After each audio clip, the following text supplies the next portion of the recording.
El 24 de febrero, Rusia invade Ucrania. Cuando los primeros misiles impactan en Kiev, se desata el caos en la metrópoli de millones de habitantes. Me desperté a las 6 de la mañana por las explosiones. Todos tenían pánico. Abrí la ventana y miré. La gente iba y venía como loca con bolsas. Todos salieron de casa a comprar alimentos. Todos tenían pánico. Hasta esa mañana, Alina Kukina vive la vida de una típica familia de clase media de Kiev con su marido Oleksandr y su hija de 7 años, Alisa.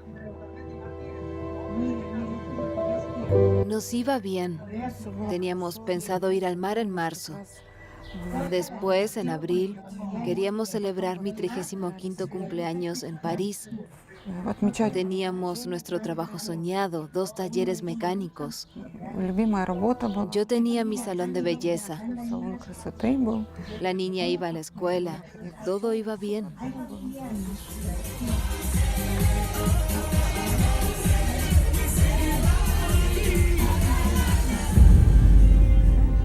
El 24 de febrero termina la felicidad familiar.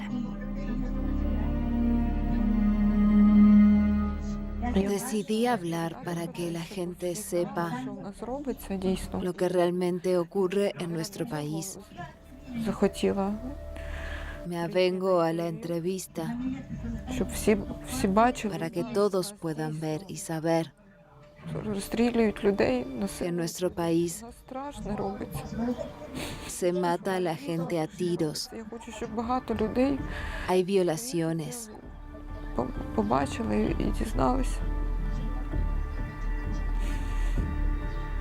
Ocurren cosas terribles.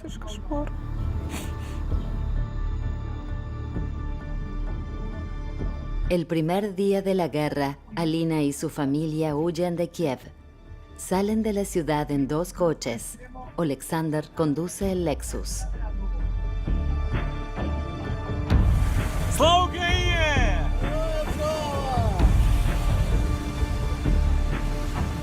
Alina y su hija van en el Mazda.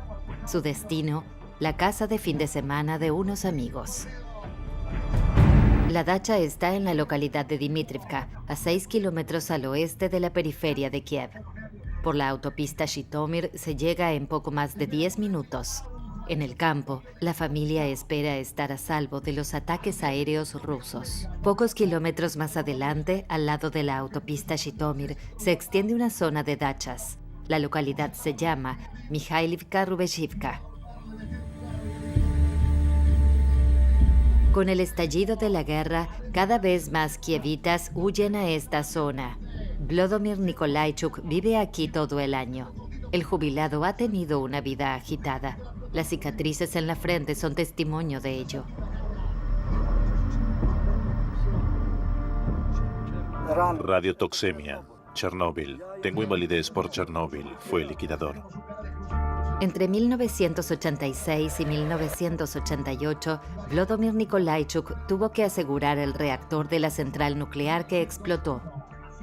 Este es el resultado de la fuerte radiación. Antes tenía estas heridas en todo el cuerpo. La guerra volverá a convertir en héroe a este hombre de 71 años.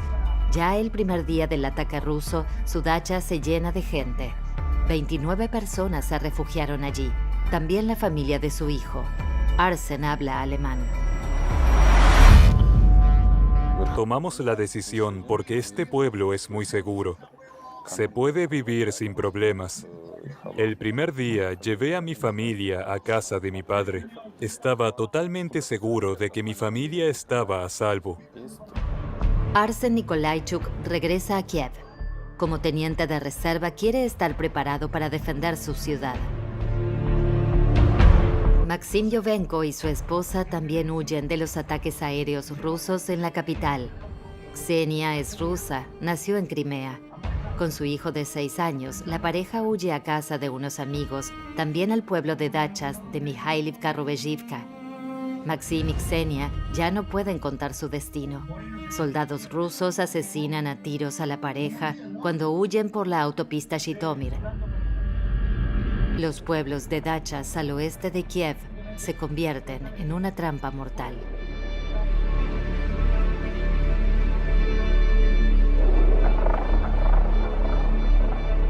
Analicemos la situación en Kiev. El ataque principal vino del norte, con unos 20 a 25 grupos tácticos de batallón. Un grupo táctico de batallón son 2 o 3 compañías de tanques, 2 o 3 compañías de vehículos acorazados de combate de infantería, es decir, infantería mecanizada, más 2 artillerías y 2 lanzacohetes múltiples.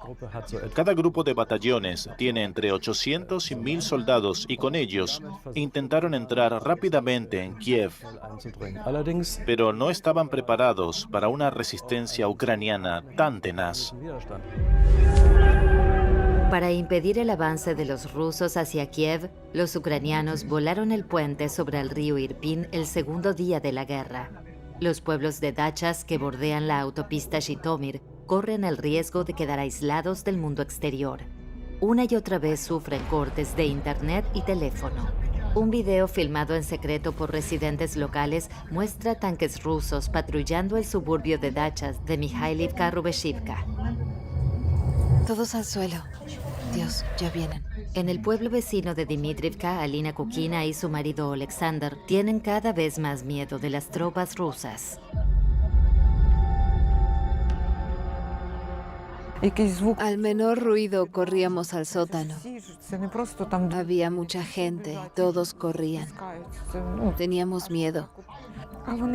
Los niños escucharon los disparos y la explosión. Comprendieron todo. Fue aterrador. Días después del estallido de la guerra, la situación de las personas atrapadas en los suburbios es totalmente incierta.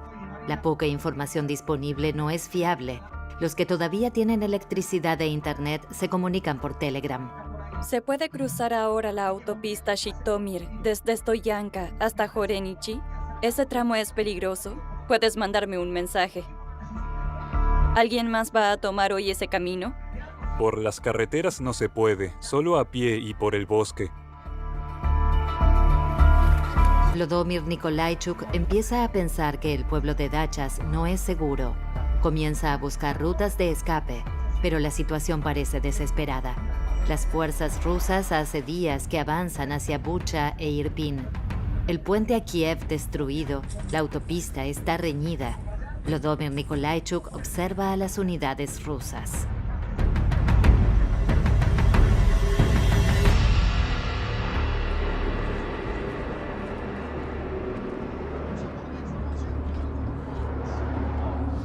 Me puse en cuclillas y miré por la rendija con los prismáticos para ver a qué distancia estaba su patrulla. Lo mismo en la otra dirección. Y estaban donde está Stella, a la altura de la tienda de la gasolinera. Buscar una vía de escape desde el pueblo de dachas sitiado junto a la autopista Zhytomyr para Vladimir Nikolaichuk se convierte en una misión que pone en riesgo su vida. El 3 de marzo, los vecinos alertan de ataques rusos.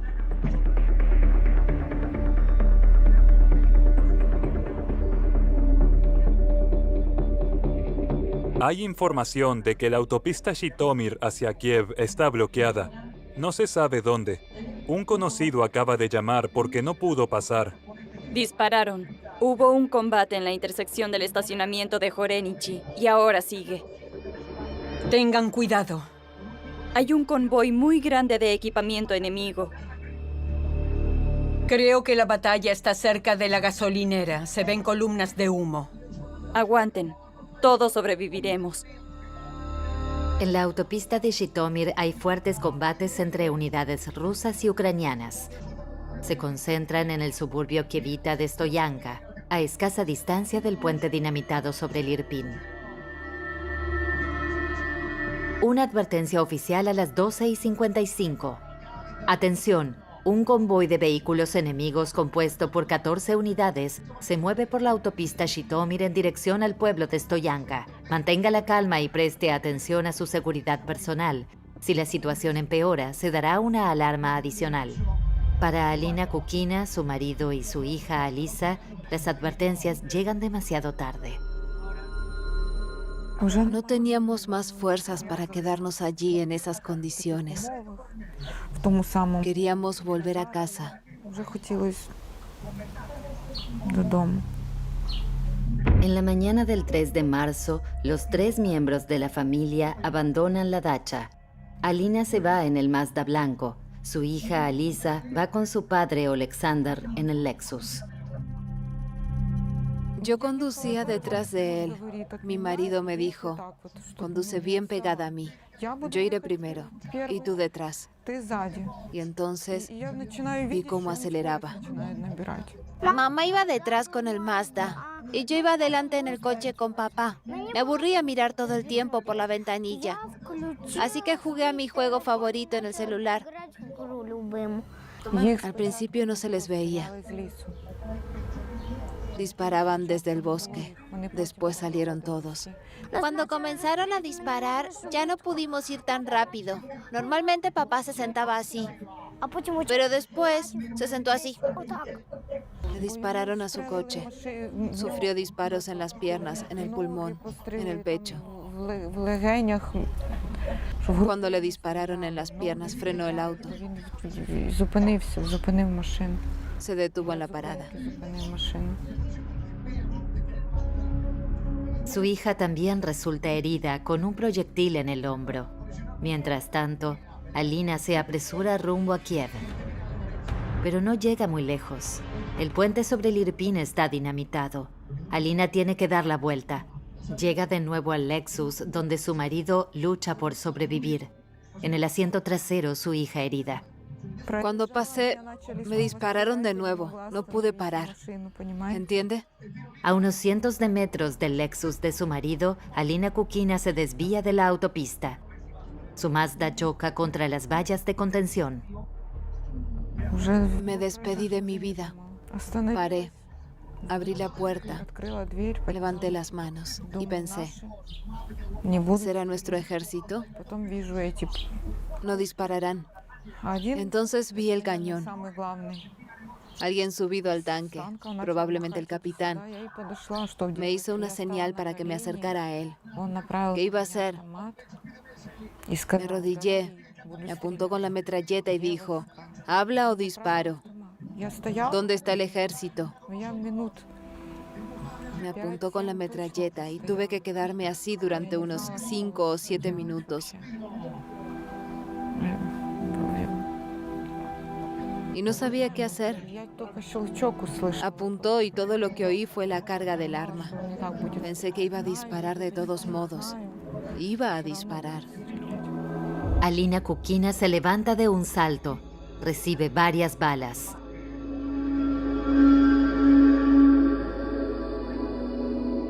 Salí huyendo. Me metí en el bosque.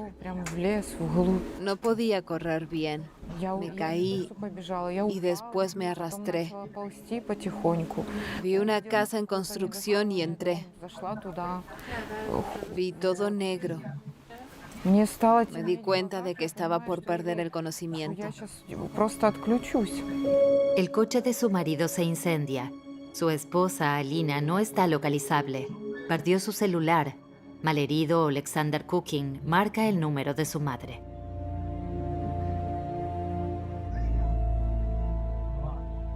El 3 de marzo a las 11, mi hijo me llamó y me dijo, mamá, se acabó. Me muero. Tienes que salvar a tu nieta, Alisa.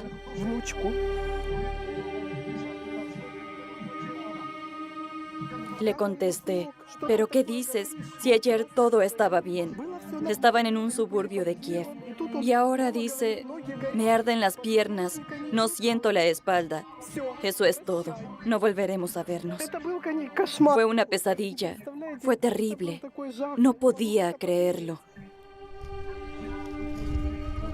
Gracias a Dios que todavía estaba vivo y pudo abrir la ventana. El coche ya estaba en llamas y la niña se podría haber quemado viva. Estábamos en el coche. Lloramos durante 3 horas. Había humo. No podía respirar. Casi me ahogo. Entonces salí del coche. Me pidió que le desabrochara el cinturón de seguridad. Lo intenté, pero no pude. Salió del coche arrastrándose y con las piernas tocó el maletero en llamas. Entonces vi que se le incendiaban las piernas y empecé a llorar. Me corrían las lágrimas. Tenía miedo. Me daba miedo ver a una persona en ese estado. Entonces salí corriendo. La niña de 7 años corre hacia el bosque, se topa con hombres de la zona y les cuenta lo ocurrido. Los hombres se abren paso hasta el lugar y rescatan a Alexander de la autopista. Enseguida se corre la voz entre los amigos sobre lo que le pasó a la familia Kukin. A las 14:47, los amigos publican en Telegram un pedido de búsqueda. Hola, ayuda, por favor. En la autopista Shitomir, cerca del estacionamiento, dispararon a 2 coches. ¿Alguien vio a esta mujer? Estaba en uno de los coches. A Alina Kukina la rescatan. Los habitantes del pueblo de Kapitanivka descubren a la mujer gravemente herida y la llevan a uno de los últimos hospitales operativos de la zona. Las balas le destrozaron la mano y la clavícula.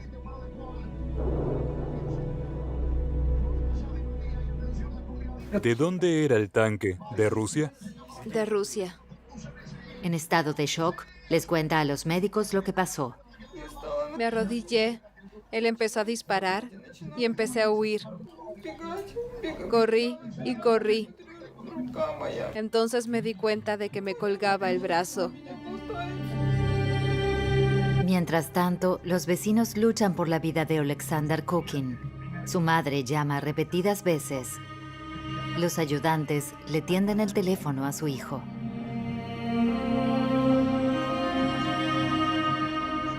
Le digo, hijo, y me respondió con voz muy débil. Adiós, mamá. Mamá. Adiós, mamá. No lo puedo creer. 35 años. El año pasado cumplió 35 años. La ambulancia no llega a tiempo para Alexander Kukin. Muere en un hospital a consecuencia de la herida de bala. Alina Kukina teme perder un brazo. A Alisa hay que sacarle la bala del cuerpo. Madre e hija reciben tratamiento en una clínica de Alemania. El 4 de marzo, la autopista Shitomir vuelve a convertirse en una trampa mortal. Las imágenes de drones muestran tanques rusos en el lugar de los hechos.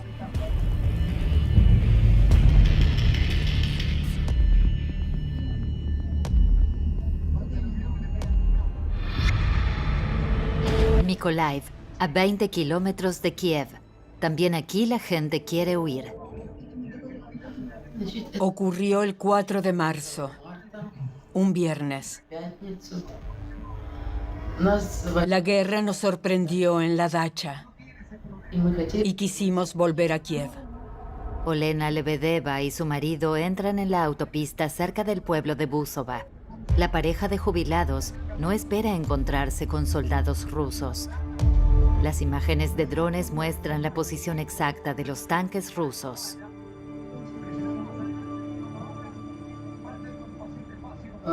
Habíamos leído toda la información sobre cómo comportarse en un puesto ucraniano. Cuando pasamos de la carretera del pueblo a la autopista Shitomir, empezaron a dispararnos. No era un puesto ucraniano, sino ruso. Olena Lebedeva recibe balas en el torso. Me hirieron en el hombro. El ganglio nervioso central quedó dañado. Los huesos me destrozaron la clavícula. Por lo que me dijeron, era un proyectil explosivo. Mi marido empezó a gritar. Probablemente estaba en shock. Les gritaba. Los soldados le inyectan algo a la mujer, probablemente morfina. Se reían y preguntaron cuántos kilómetros había hasta el pueblo. Les dije que 6. Pues entonces corra. Sabían que con esa herida no llegaría ni a los 100 metros. Y así fue. Después de 100 metros me caí y se acabó. Ahí quedé. Ya no sentía las piernas. Estaba confundida. Tenía náuseas. Sangraba. La pareja de jubilados es encontrada por personas que también intentan huir. Olena Lebedeva llega primero a un hospital ucraniano. Después logra llegar a Berlín con su nieta. Allí tratan sus graves heridas en un hospital de emergencias.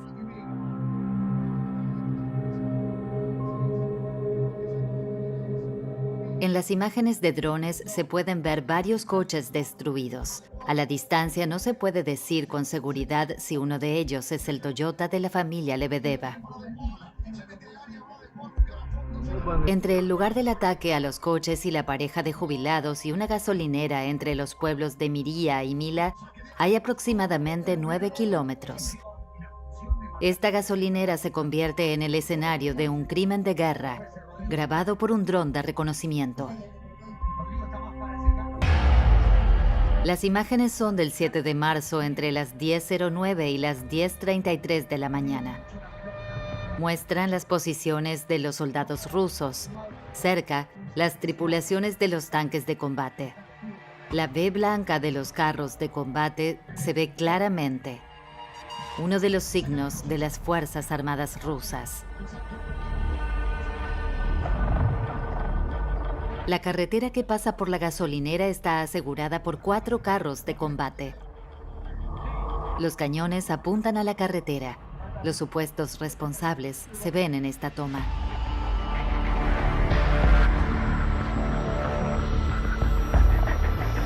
Las 14:06. Una caravana de fugitivos, al menos 10 vehículos, rumbo a la gasolinera. En el Hyundai plateado, Maxim Yovenko, su esposa Ksenia, su hijo de 6 años y su madrina. También quieren huir del pueblo de Mikhailivka-Rubeshivka. El conductor del Subaru azul describe lo que sucede en ese momento.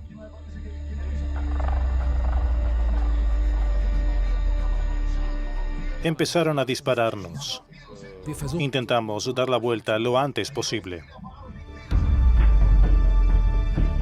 En la ampliación se ve que las ventanas laterales y traseras reciben impactos.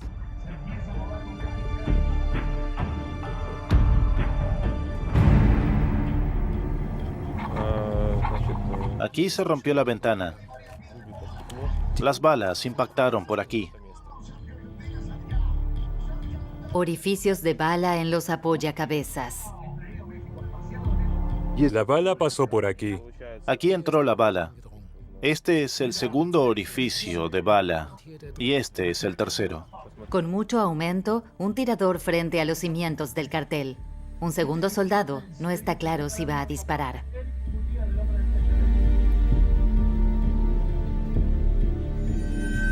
En el suelo, fuego disperso.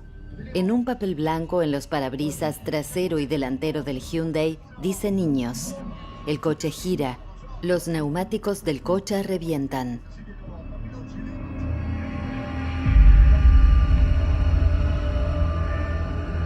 Mi hijo tuvo mala suerte. Se le apagó el motor, probablemente por los disparos, y se quedó en medio de la carretera. Los disparos mataron a la madre porque se echó sobre su hijo para protegerlo. Mi hijo se bajó del coche con los brazos en alto. Gritaba, «Hay niños. No disparen». Maxim Yovenko y Ksenia, su esposa, mueren. El nieto y la madrina sobreviven. El niño de 6 años vive con familiares en el oeste de Ucrania. La madrina está a salvo.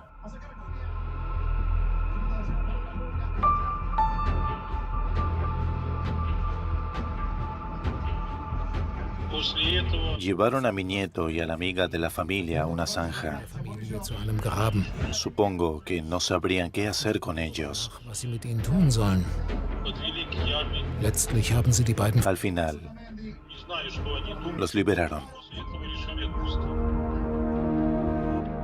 2 personas que huyen y son matadas a tiros. Un crimen de guerra documentado por la cámara de un dron. 45 minutos después de los disparos, el Hyundai está en llamas. Cuando detienen coches de civiles, Y las mujeres y los niños que están allí se mueven, se bajan y levantan las manos. A más tardar en ese momento, las tropas que están en el frente deben entender que ya no se trata de operaciones militares, sino de civiles, y el derecho internacional dice claramente que no se puede atacar a civiles. Objetivamente estamos ante un crimen de guerra. En la gasolinera hay numerosos coches destrozados. Desde la perspectiva del dron no se puede determinar si hay más víctimas. El mismo día, el 7 de marzo, sobre las 15 horas, Arsen Nikolaichuk quiere recoger a sus familiares de la dacha de su padre y llevarlos a un lugar seguro. Mi padre dijo que se quedaría aquí. Esta es su casa y debe protegerla. Y sí, para los niños es un lugar peligroso. Por eso tenían que volver a casa o a Alemania.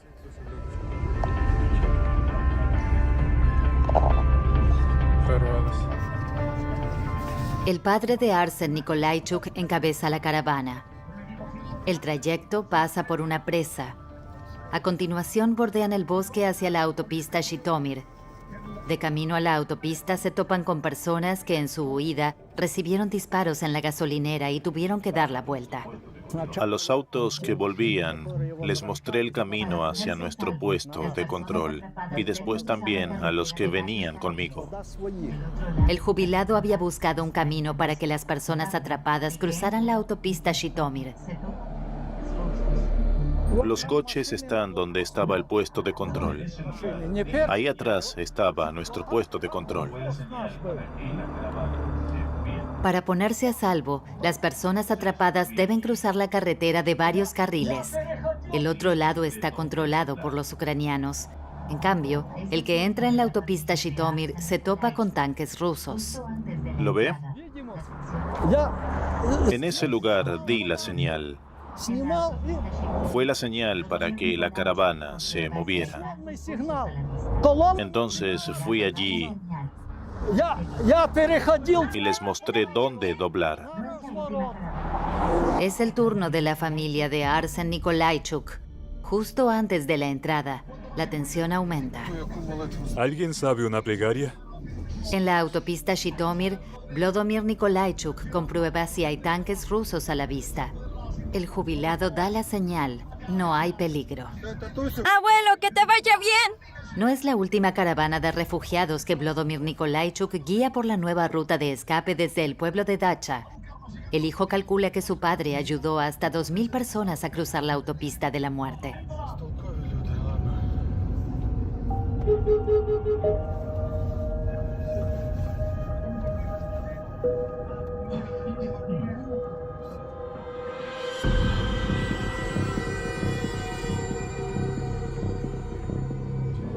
En el puesto de mando de una unidad de voluntarios en Kiev. Este piloto filmó el tiroteo mortal en la gasolinera con una cámara de dron.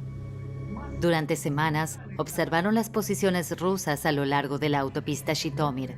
En la gasolinera puede haber habido más víctimas. Creo que era la misma situación, porque al día siguiente había un coche más ahí. Creo que 1 o 2 coches. Hasta fines de marzo, los pilotos de drones realizan misiones de reconocimiento sobre las posiciones rusas y le comunican las posiciones a la artillería ucraniana. Metro a metro, el ejército ruso se ve obligado a retroceder. El ataque a Kiev fracasa. Poco a poco es evidente la magnitud de la masacre en la carretera. ¿Quiénes fueron los autores? ¿Y de dónde vinieron? ¿Quién daba las órdenes? Esa debe ser la gasolinera. Entramos a la autopista Zhytomyr y podemos hacernos una idea de la escena del crimen. Hasta ahora solo teníamos la perspectiva del dron.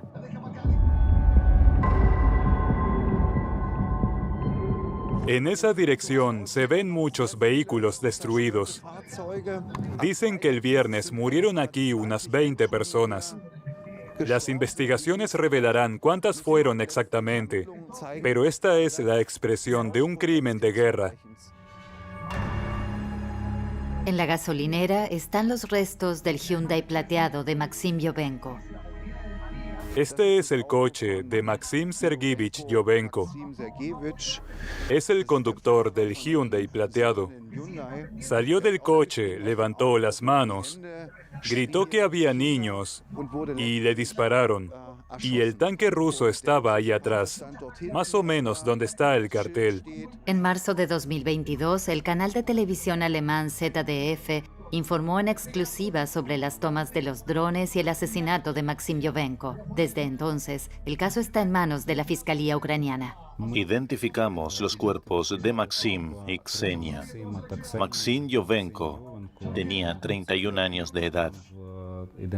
Su padre nos ayudó con la identificación. Puedo decir que se disparó a 57 vehículos en la carretera controlada por los atacantes rusos entre Kiev y Zhytomyr. Se encontraron 36 cadáveres, también de niños. La gasolinera de la autopista Zhytomyr es el escenario de una masacre. Las imágenes de la escena del crimen son difíciles de soportar. Aquí, por ejemplo, el caso de un coche Kia en el que se encontraron 3 cadáveres. Durante la investigación, se comprobó que le dispararon al coche hasta que explotó. Si los cuerpos no estaban totalmente incinerados, los soldados rusos los sacaban del coche, los cubrían con neumáticos y dejaban que siguieran ardiendo. Las lonas verdes con las que los autores cubrieron los cadáveres. La misma lona estaba en el tanque ruso desde el que disparaban los soldados.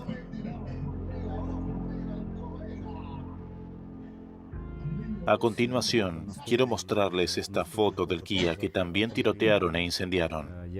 Se identificó una sillita infantil en el asiento trasero y los restos de un niño menor de 1 año de edad. Y aquí están los restos de una joven, Anastasia, de 17 años de edad. ¿Se pueden encontrar indicios sobre la procedencia de los autores? Comenzamos la búsqueda en los alrededores de la gasolinera. En el bosque contiguo, los soldados llevaron a la madrina y al hijo de Maxim Yovenko y Ksenia a un refugio. Minutos antes, los soldados habían dejado huérfano al niño de 6 años. Encontramos rastros unívocos en los refugios de combate abandonados.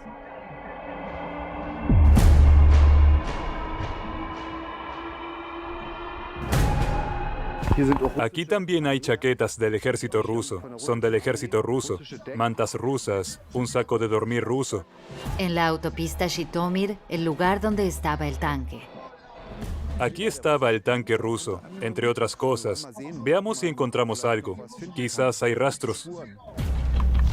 Desde aquí dispararon a Maxim Yovenko y su esposa.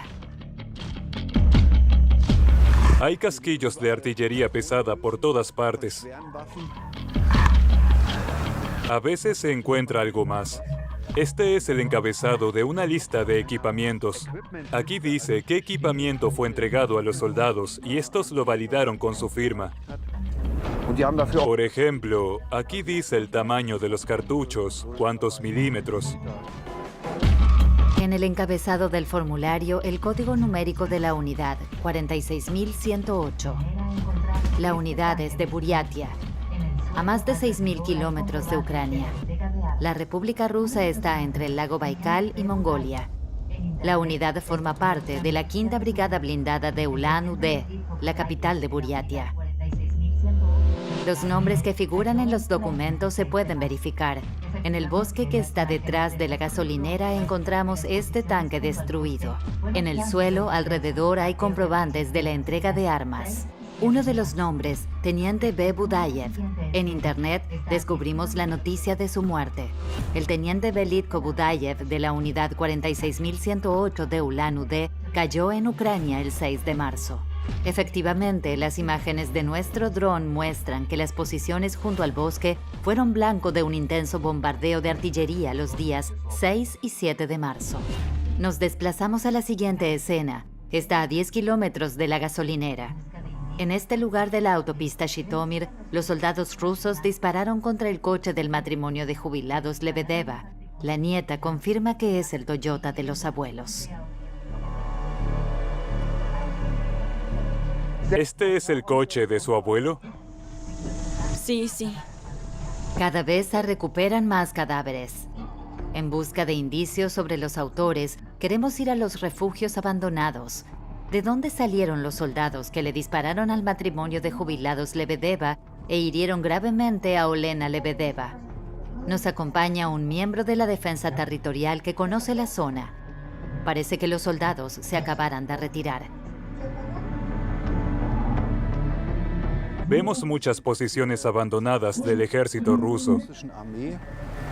Lo que llama la atención es que seguimos viendo maletas o bolsos que claramente no son del ejército ruso. Esta, por ejemplo. Es posible que este equipaje estuviera en los coches que fueron tiroteados. Una y otra vez encontramos cuadernos. Al parecer son de reclutas. Aquí un soldado anotó cómo lanzar misiles de hombro. Cobra fuerza la impresión de que se trata de soldados inexpertos. El brazalete de un instructor.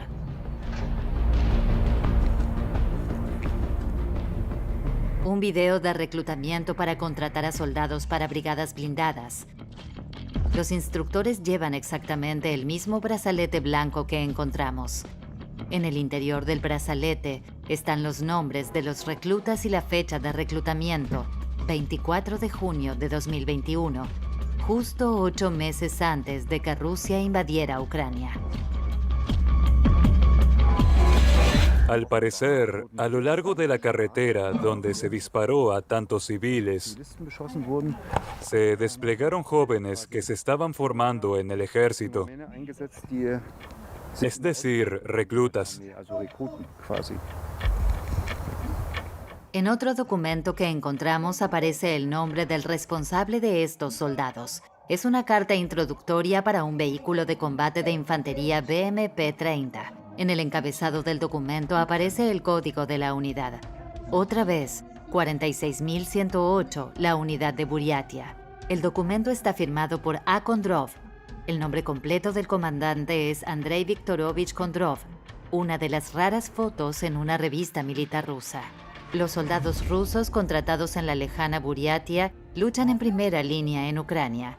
Alexandra Garmatapova es activista por la paz y procedente de Buriatia. Y otra vez Batmayev. Son todos apellidos de familias buriatas. ¿Cómo es que hay tantos jóvenes de Buriatia luchando en Ucrania? Hay que entender que en 23 años, Vladimir Putin no ha logrado desarrollar la economía de Rusia. Buriatia es una de las regiones que están muy mal. Una región depresiva. Para salir de la miseria económica, los jóvenes tienen dos opciones.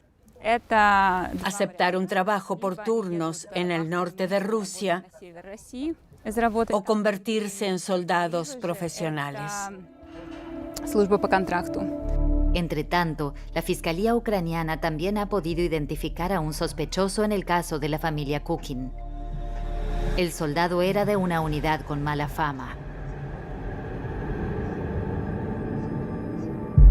Identificamos su unidad militar. Es un soldado de la 64ª Brigada de Fusileros de la Federación Rusa, de la región de Khabarovsk. Esa unidad militar ocupó el bosque desde la ciudad de Bucha hasta la autopista Zhitomir. Se responsabiliza a la 64ª Brigada de los crímenes de guerra en Bucha. Hace poco fue condecorada por Putin por su servicio en Ucrania. La brigada tiene su base en la región de Khabarovsk. en el extremo oriental de Rusia, a 9.000 kilómetros de Ucrania. Los sobrevivientes y las familias de las víctimas de los crímenes de guerra rusos exigen justicia. Pero aunque algún día los responsables respondan por sus crímenes, nada volverá a ser igual para Alina Kukina y su hija. Ahora tengo que ser padre y madre, pero me cuesta mucho. Nuestra familia está rota. Nuestros planes están destruidos. Mi hija dice, ¿cómo es esto? Todos tienen padre. Y yo ya no tengo más familia. Entonces le digo, tú y yo somos una familia. Destruyeron nuestra familia. No sé cómo sobrevivir a eso. ¿Qué será de mi hija? La autopista Zhytomyr se ha convertido en la carretera de la muerte. Las imágenes de los drones, las declaraciones de los testigos y los documentos demuestran que los soldados rusos dispararon contra civiles inocentes. Hasta ahora, ninguno de los responsables ha tenido que responder por sus crímenes.